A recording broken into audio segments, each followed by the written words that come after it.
The Roman Empire, a civilization that began as a small city on the banks of the Tiber River and grew into one of the most influential forces in human history. It's a story filled with ambition, betrayal, innovation, and war. Over the next 5 minutes, we're going to take you on a journey through the rise, reign, and fall of the Roman Empire.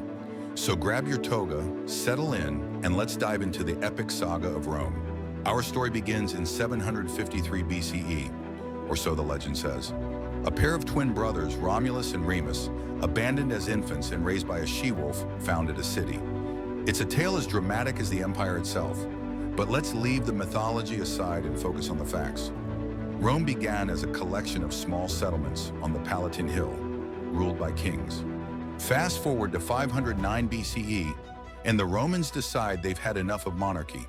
They overthrow their last king, Tarquin the Proud, and establish a republic.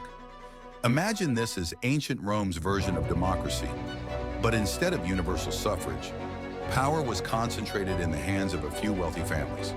Think of it as a very exclusive club. Over the next few centuries, Rome flexed its military muscles. By the 3rd century BCE, it had gone from a small city-state to the dominant power in Italy. But Rome's ambitions didn't stop there. The Punic Wars were Rome's first big test. Picture this: Rome versus Carthage, a wealthy city-state in North Africa. The prize? Control of the Mediterranean. It was during these wars that Rome's naval skills and military ingenuity truly shone. Ever heard of Hannibal? He's the guy who marched elephants over the Alps to attack Rome. Spoiler alert, it didn't work out for Carthage. By 146 BCE, Rome had destroyed Carthage and emerged as the supreme power in the Mediterranean. But success came with a price. Managing a vast territory stretched the Republic's political system to its limits. Enter Julius Caesar. Julius Caesar, a name synonymous with power. But before he became a dictator, Caesar was a general, a politician, and let's be honest, a bit of a rebel. In 49 BCE, he crossed the Rubicon River with his army, an act of war against the Republic. His words: "The die is cast." Caesar's rise marked the beginning of the end for the Roman Republic. After his assassination in 44 BCE, chaos ensued.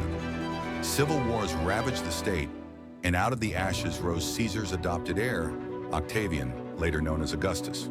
He became Rome's first emperor in 27 BCE, ushering in the era of the Roman Empire. For 2 centuries, the empire flourished. Imagine a world where you could travel from Britain to Egypt under one government, speaking Latin or Greek, using Roman coins, and walking on Roman roads. During this golden age, emperors like Trajan expanded the empire to its largest extent. Rome wasn't just a city, it was an idea. Engineering marvels like aqueducts, monumental architecture like the Colosseum, and legal principles that still influence us today define this era. But as the saying goes, what goes up must come down. By the 3rd century CE, cracks began to show. Economic troubles, overexpansion, and political instability plagued the empire. The infamous year 476 CE, the traditional date for the fall of Rome, marks when the last Roman emperor in the West, Romulus Augustulus, was deposed by a Germanic king named Odoacer. But was it truly the end? While the Western Roman Empire crumbled, the Eastern Roman Empire, also known as the Byzantine Empire, carried the torch for another 1,000 years. The legacy of Rome didn't vanish, it transformed.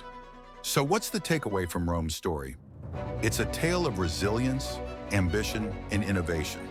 A reminder of both the heights humanity can achieve and the pitfalls of hubris. The Roman Empire may have fallen, but its legacy lives on in our languages, laws, and cultures. Thanks for joining us on this epic journey. Don't forget to like, subscribe, and share if you enjoyed this dive into history. Until next time, keep exploring the past to understand the present.